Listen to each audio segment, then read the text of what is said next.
Kenapa Nabi memuji sahabat? Kenapa sahabat tu seperti bintang? Begini ceritanya, kata Nabi, yanju hadhil ummah bil zuhdi wal yakin. Suksesnya umat ini, sahabatku ini bersamaku dua, kata Nabi, zuhud dengan yakin. Dia hidup tidak menjadikan dunia sebagai tujuan, walaupun dia memiliki dunia. Sahabat kaya, Abu Bakar kaya, Abdurrahman bin Auf kaya. Saya ceritakan tak mampu kita. Ya, dia punya sedekahnya miliaran duitnya. Kenapa dia kaya? Kerana dia tahu harta tak akan berkurang kalau disedekahkan. Itu maka hati mau kuat. Hati mau kuat. Jadi zuhud sahabat tu. Yang kedua al-yakin. Yakinnya kepada Allah sedikit pun tak ada keraguan. Ya, sedikit pun tak ada keraguan. Jangan belajar dengan saya bagaimana dapat rezeki, jangan. Belajar dengan saya ini bagaimana cara mengeluarkan rezeki, kata dia. Oh, baik berilmu. Tak pakai lagi dah, kata dia. Kerana bagi kita ini tak ragu, rezeki pasti datang. Sibuk berzikir, Allah beri lebih dari orang yang minta. Tapi ilmu yang saya ajarkan sekarang, ilmu bagaimana mengeluarkan rezeki di jalan Allah, kata dia.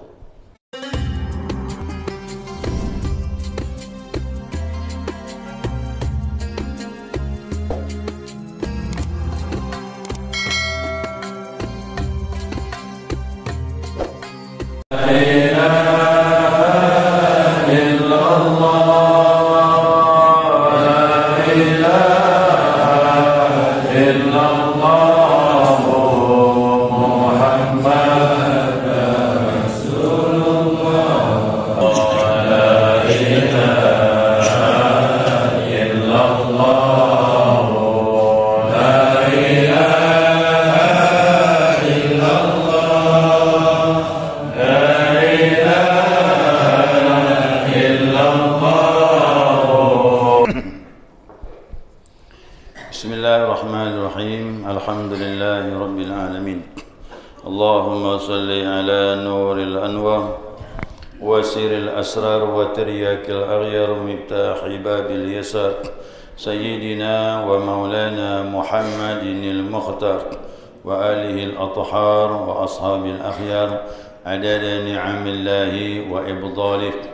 Subhanaka la ilma lana illa ma 'allamtana innaka antal alimul hakim.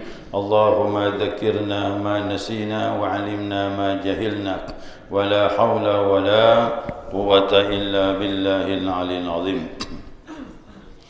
Qala musannif rahimallahu ta'ala wa nafa'ana bi ulumihi fid dharain amin. Jamaah salat subuh rahimakumullah. Assalamualaikum warahmatullahi wabarakatuh. Alhamdulillah, puji syukur kepada Allah Subhanahu wa taala atas limpahan rahmah hidayahnya kepada kita subuh ini. Atas izinnya kita dapat melanjutkan kajian kita, mudzakarah kita, panduan kitab Miftahus Sudur. Ya, selanjutnya mengambil pendapat Imam Ghazali. Kita ambil kepada ahlinya. Fas'alu ala dzikri in kuntum la ta'lamun. Jadi segala sesuatu tu kata Allah bilang, tanyakan kepada ahlinya jika kau tak tahu. Nah, sekarang kita ambil pendapat ahlinya dalam bidang ini. Nah, Imam Ghazali dibilang yastadillul Ghazali radhiyallahu anhu. Jadi Imam Ghazali telah membuktikan. Apa buktinya itu? Ala sihhati tariqis sufiyah. Nah, atas kebenaran jalan sufi. Kita jangan cerita tentang istilah lah. Istilah tak masalah. Apapun istilahnya itu, ya itu olah-olah kalimat. Ada yang bilang istilah sufi ini muncul dari itulah, dari ini. Tapi yang jelas Imam Ghazali telah memasuki ilmu ini. Ya, dia telah mengarungi perjalanan para sufi dan dia telah mencobanya. Apa hasilnya? Nah, beliau mengatakan bahawasanya ala sihhati tariqus sufiyah, atas kebenaran jalan sufi. Sufi itu siapa? Safa, orang membersihkan hati. Jadi sufi itu yang membersihkan bagian dalam. Itu yang dinamakan ahlul haqiqah. Kalau ahlul syariat membersihkan bagian luar. Nah, syariat itu membersihkan luar. sufi bersihkan dalam. Maka siapa yang bersyariat tidak ikut jalan sufi, takutnya memang tubuh bersih, dalam belum tentu. Kita mau bersih dua-duanya, syariatnya benar, hakikatnya pun benar. Waqi'iyan ba'da ayastadilla ala sihhati naqliyan. Itu dikatakan bahwasanya setelah sebelumnya ia juga membuktikan secara naqli. Naqli itu apa? Nukil dari Al-Quran dan hadis Nabi Muhammad SAW. Apapun dinukil dari dua, Al-Quran dan hadis. Ilmu syariat diambil dari Al-Quran dan hadis. Ilmu tauhid diambil dari Al-Quran dan hadis. Ilmu tafsir apakan lagi? Dijelaskan oleh hadis Nabi SAW. Yang jelas semua disiplin ilmu bersumber dari Al-Quran dan hadis Nabi SAW. Jadi siapa yang bertasawuf tidak mengambil dua ini, Al-Quran hadis, berarti salah. Salah lagi. Bangga, tak dibenarkan jalan itu. Nah, Imam Ghazali ini ahli betul dalam masalah Al-Quran dan hadis. Makanya dia belajar jadi ulama besar umur 30. Umur 30, nah diangkat menjadi guru besar di universitas di Baghdad, yaitu Nizamiyah. Nizamiyah diambillah hadiah. Disitulah dia bertemu dengan gurunya yang bernama Imam Haramain. Namanya Syekh Juwaini. Syekh Juwaini itulah guru beliau. Apa kata guru beliau? Setelah sekian tahun Imam Ghazali mengajar di Universitas Nizamiyah. Kata Syekh Haramain, kau ini telah merosak ketenaran aku, kata dia. Jadi ketenaran Imam Haramain tersingkirkan akhirnya dengan adanya Imam Ghazali. Itulah. Imam Ghazali malu kan guru bilang itu. Nah, dan itu atas kehendak Allah, kata dia. Bukan atas kehendak siapapun. Jadi tidak untuk kemungkinan murid bisa lebih dari guru. Padahal itulah gurunya. Banyak orang bilang murid tak bisa melebihi dari guru. Siapa bilang? Imam Ghazali telah dibuktikan oleh gurunya Imam Haramain, dia melejit namanya di Universitas Nizamiyah itu. Nah, sehingga dia mengakui kelebihan daripada Imam Ghazali.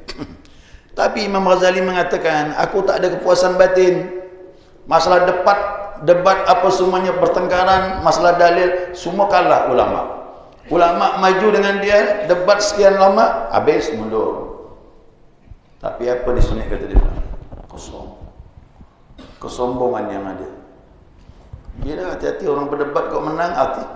Bisa sombong bah. Bisa petantang-petenteng ini. Mana dia bisa lawan aku? Penyakit tu. Tapi kata Imam Ghazali, aku mengakui kosong hatiku ini. Hampa. Tak ketemu apa-apa di hatiku ini. Nah, akhirnya dia menempuh jalan kesufian. Nah, inilah komentar dia ni. Yang kesufian. Bapak Ibu sekalian, setinggi-tinggi apapun ilmu yang kita pelajari, tetap akhir ceritanya pasti dia cari kepuasan batin. Mana kepuasannya? Tidak ada jalan lain kecuali ilmu tasawuf, amalannya tariqah. Nah, Buya Hamka dia kaji ilmu, Masya Allah alim, tapi dia bilang dia temukan tasawuf, disitulah muara kepuasan batin. Saya juga begitu, ya, di tempat saya di situ ada Gang Mubarak. Di Gang Mubarak itu ada seorang ustaz di situ, ya, namanya Kusyairiani, sudah meninggal dah, ya, mungkin ada yang kenal Bapak Ibu. Lalu akhir kehidupan dia itu datanglah guru kami. Ya, guru kami datang, dia orang Somalia, menetap di Banjarmasin, belajar di Azhar, dan dia saya lihat memang ilmu tasawufnya Masya Allah. Saya tahu ilmu tasawufnya apa? Waktu saya salat subuh, saya pergi ke surau dengan beliau, dengan syekh itu. Nah, perempuan kan masuk dari pintu belakang. Nah, kami laki-laki dari pintu samping. Nah, cuma dari dinding itu Dinding itu dengan pagar tu kecil, beginilah 1 meter lah gitu. Itulah tempat kami laki-laki lewat menuju ke pintu samping. Nah, saya melihat beliau menegur saya karena dari pagar itu beriringan semut jalan sampai ke bawah, naik ke dinding masjid, berbaris. Tahulah semut tak mau sendirian kau jalan. Nah, rombongan dia tu. Nah, begitu saya berjalan, dia potongnya jalan saya itu. Nah, langsung ditahannya kaki saya. Karena jangan diinjak, kata dia. Ini semut. Ini makhluk Allah. Saya langsung nilai. Berarti hati dia tidak sembarangan lagi. Sampai semut pun dipikirkannya. Apa bagi orang lain? Nah, jadi tasawuf ini bukan lagi sayang dengan manusia. Insya Allah dengan hewan pun sayang. Karena berakhlak dengan akhlaknya Rasulullah Sallallahu Alaihi Wasallam. Dan banyak kelebihan yang saya lihat kepada beliau itu. Nah, waktu dia mengajar di surau kami itu, Ustaz Kusyairi ini pun duduk dia, tak mau beranjak. Kalau dia berdoa, Syekh ini berdoa merinding saya. Dia pandai hilang suaranya. Suara pandai hilang gini, macam patung. Dalam waktu yang lama. Wah, terkejut saya. Makanya sufi itu macam-macam. Ada yang senang berdoa. Berdoa itulah yang menyambungkan dia dengan Allah. Ada yang tak senang berdoa, berzikir saja, silakan. Masing-masing ada jalannya. Abdul Qadir Jailani menyusun doa begitu panjang. Ya, panjang sekali doa Yesus.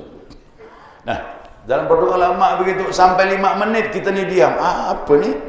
Kayak patung gini, Pak. Tapi tadinya suaranya lantang, tiba-tiba hilang.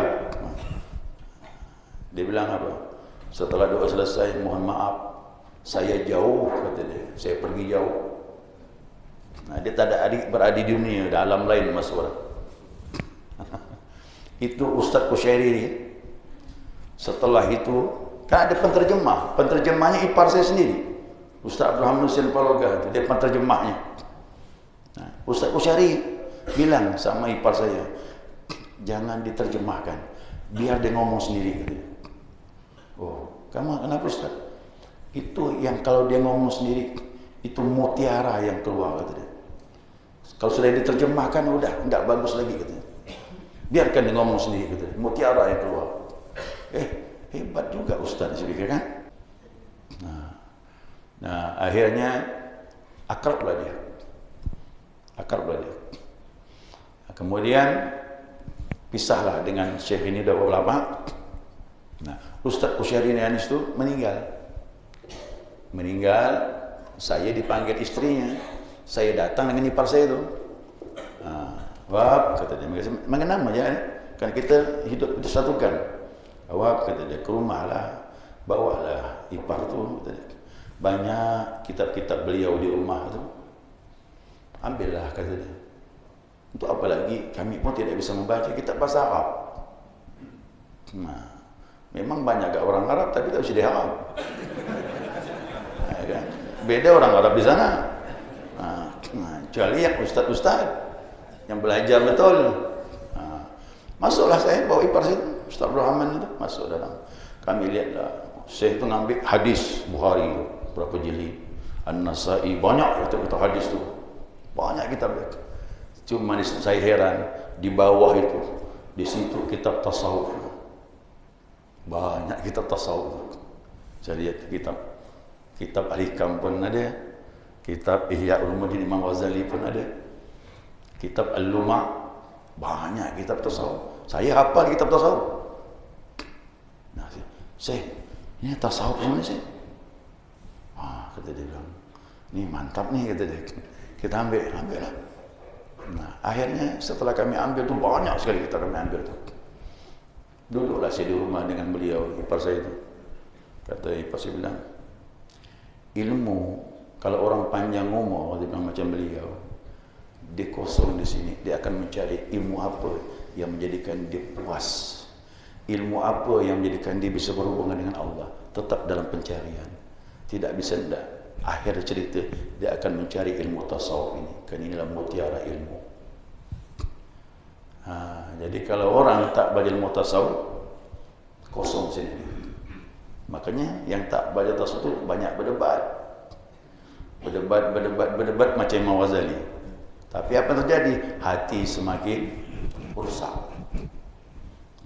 Tapi kalau ilmu ini tak ada perdebatan. Yang penting perenungan. Apa kata Ibnu Arabi bilang? Bagi kami semuanya ilmu. Semuanya ilmu. Perbedaan pun ilmu bagi kami, kata Ibnu Arabi. Qaddasallahu sirrah. Jadi saya mohon maaf ni, kalau orang masih banyak berdebat, syariat lah tu. Ya, syariat suka berdebat. Ini haram, ini halal, ini boleh tak boleh, kau salah, aku benar. Ujung-ujungnya ke sana lagi. Ya, nuding orang. Sampai kunut berkunut tak ada, bid'ah kata dia. Bikin berjamaah tu bid'ah. Ziarah kubur baca Yasin bid'ah. Baca Yasin malam Jumaat bid'ah. Semuanya salah, tak ada benar. Kenapa?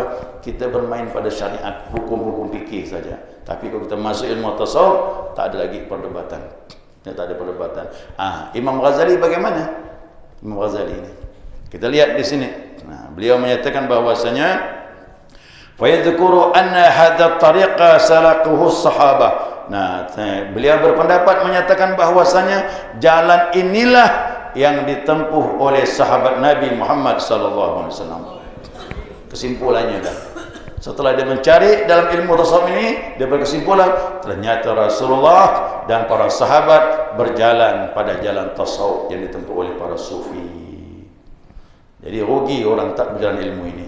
Apalagi wattabi'un dan tabi'in yang bertemu dengan sahabat tak ketemu dengan Nabi pun mempelajari dan mengamalkan ilmu tasawuf. Ya, kenapa? Yuridu hawaditha tadullu ala dhalik. Cerita-cerita sahabat, cerita-cerita tabi'in itu menunjukkan mereka mengamalkan ilmu tasawuf. Subuh tadi saya sampaikan sedikit kenapa Nabi memuji sahabat. Kenapa sahabat itu seperti bintang. Begini ceritanya, kata Nabi, yanju hadhil ummah bil zuhdi wal yaqin. Suksesnya umat ini, sahabatku ini bersamaku dua, kata Nabi, zuhud dengan yakin. Dia hidup tidak menjadikan dunia sebagai tujuan walaupun dia memiliki dunia. Sahabat kaya, Abu Bakar kaya, Abdurrahman bin Auf kaya. Kalau saya ceritakan tak mampu gitu. Ya, dia punya sedekahnya miliaran duitnya. Kenapa dia kaya? Kerana dia tahu harta takkan berkurang kalau disedekahkan. Itu maka hati mau kuat. Hati mau jadi zuhud sahabat tu. Yang kedua al-yakin, yakinnya kepada Allah, sedikit pun tak ada keraguan. Ya, sedikit pun tak ada keraguan. Maka kemarin kita ketemu dengan beliau Abah Ali. Jangan belajar dengan saya bagaimana dapat rezeki, jangan. Belajar dengan saya ini bagaimana cara mengeluarkan rezeki, kata dia. Baik berilmu. Tak pakai lagi dah, kata dia. Kerana bagi kita ini tak ragu, rezeki pasti datang. Sibuk berzikir, Allah beri lebih dari orang yang minta. Tapi ilmu yang saya ajarkan sekarang, ilmu bagaimana mengeluarkan rezeki di jalan Allah. Itu tak pernah saya dengar tu. Baru ini ketemu ustaz yang ngomong ikut ilmu saya, bagaimana bersedekah. Tapi kalau kita dulu belajar sama guru, ustaz, macam mana ni supaya rezeki lancar? Rezeki lancar. Beliau nanya, rezeki lancar, nanti kau melancar, dia kata. Ya. Jadi memang tak kuat kita ikut sahabat tu. Tapi itulah suksesnya mereka. Dua, zuhud, hidup di dunia, memiliki dunia, tapi dia tidak mencintai dunia. Yang kedua, yakin sama Allah. Di sisi Allah lebih kuat, yakin kepada Allah, tak ada keraguannya. Makanya sahabat itu sukses dua tadi. Kemudian kata Nabi, binasanya umat akhir nanti. Wallahu alam apa kita masuk atau tidak. Ya. Bil hirsi wa tulul amal. Rakus dan panjang angan-angan. Hancurnya umat akhir nanti. Hidup rakus tak pernah cukup, angan-angan panjang, seolah-olah umurnya panjang, besok begini, lusa begini, tanpa disadari maut semakin dekat. Itulah salahnya kita ini.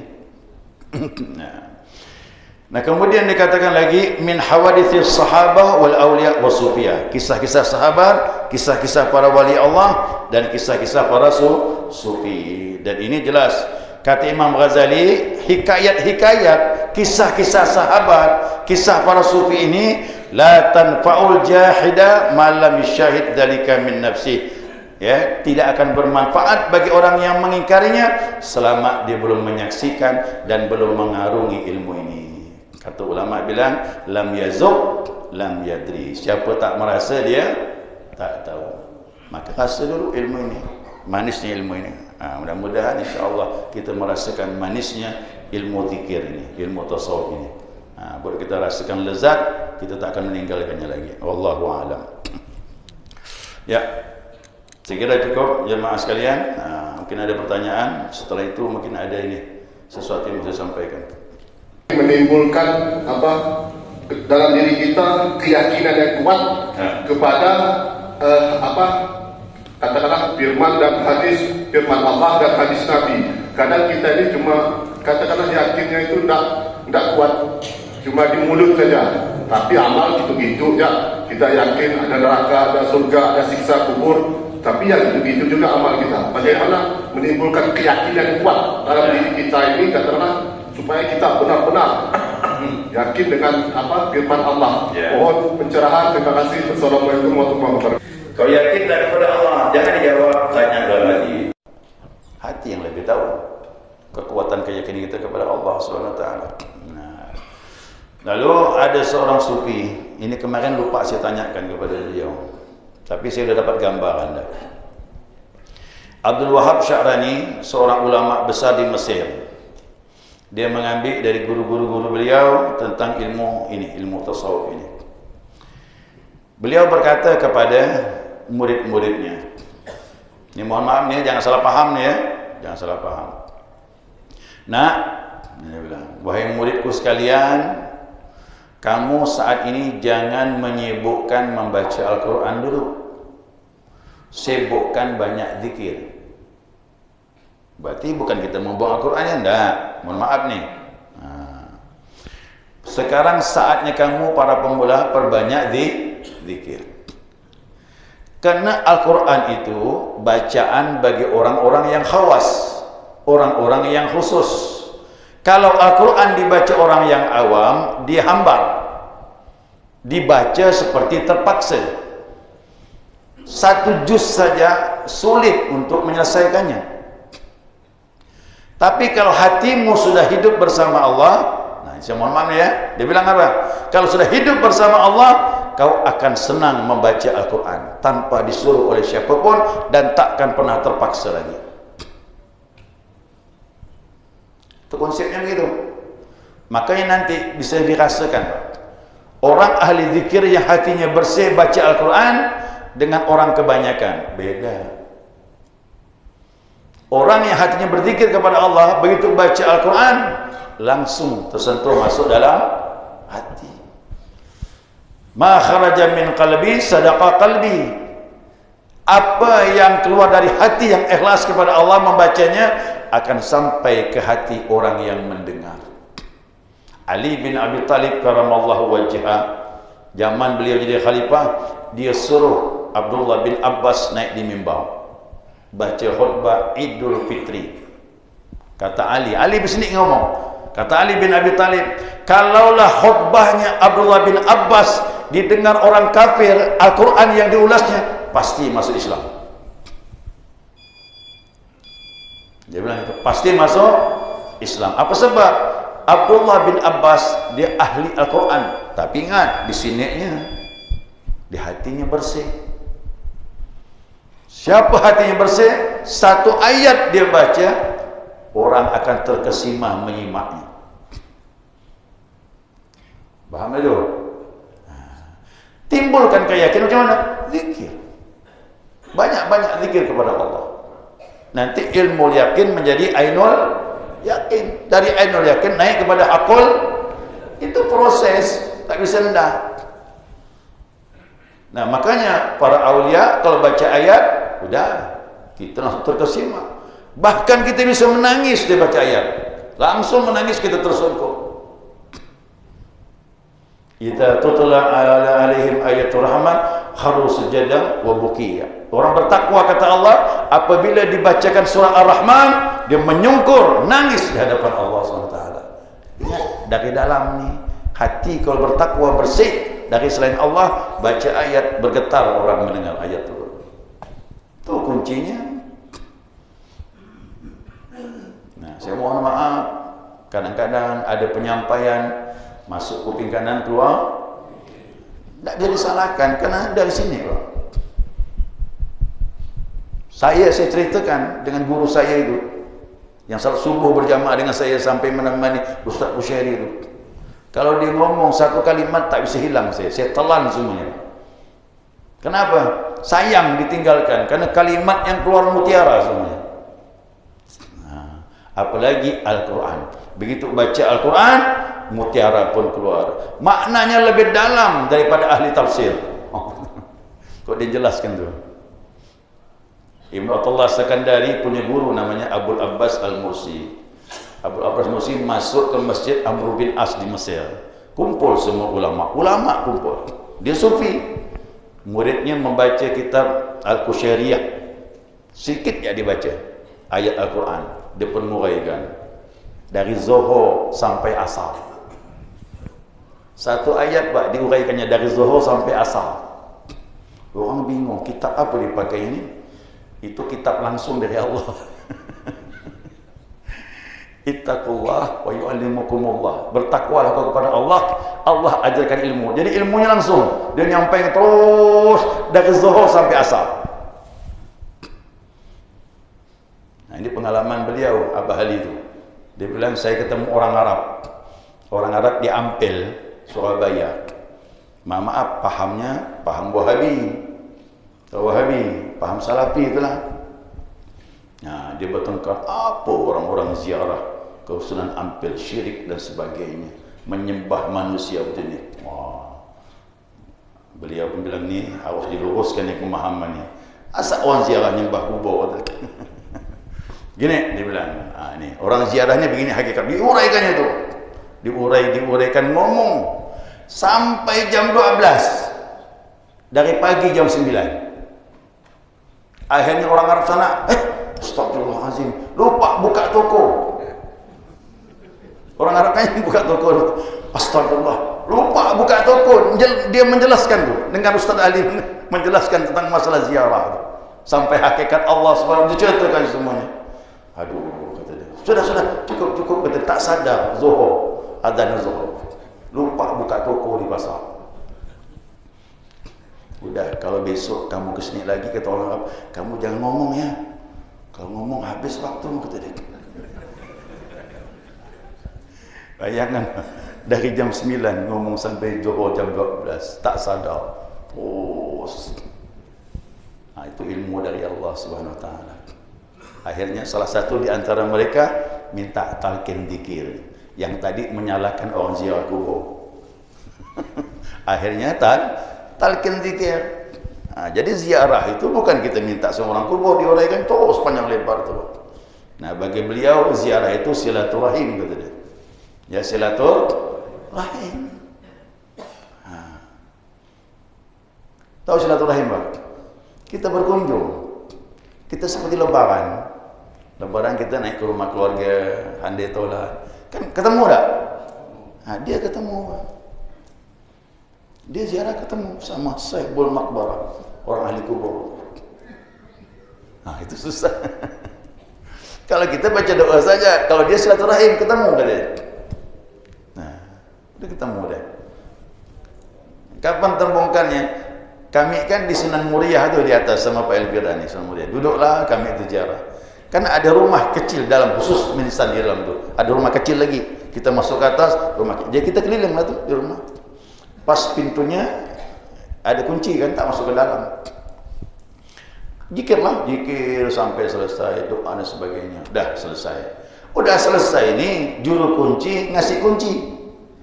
Nah, Kiai, ini kalau masuk ke dalam ada kuncinya. Udah selesai doa dah. Nah, udah tak perlu lagi. Kalau Kiai mau ke dalam silakan. Udah, enggak masalah. Udah ketemu kata dia. Udah ketemu dengan ahli kubur Sunan Muria tuan. Terbongkar waktu itu. Jadi udah kita pergi lagi langsung menyambung kepada ziarah di makam yang lain. Jadi bagi beliau ziarah itu silaturahim. Ingat, wali Allah tidak mati. Ya, wali Allah tidak mati. Kita ziarah, dia menyaksikan kita. Kalau kita mata hati kita terbuka, kita pun menyaksikan dia. Sebagaimana para aulia ziarah ke makam kubur Nabi Muhammad SAW. Mereka bisa menyaksikan Nabi dan Nabi pun menyaksikan dia. Jadi bagi dia silaturahim kalau kita ziarah. Ya, kalau kita ziarah. Wallahu a'lam. Sudah. Ya, selesai sudah. Baik, subhanakallahumma wa bihamdika asyhadu an la ilaha illa anta astaghfiruka wa atubu ilaik. Nah, selanjutnya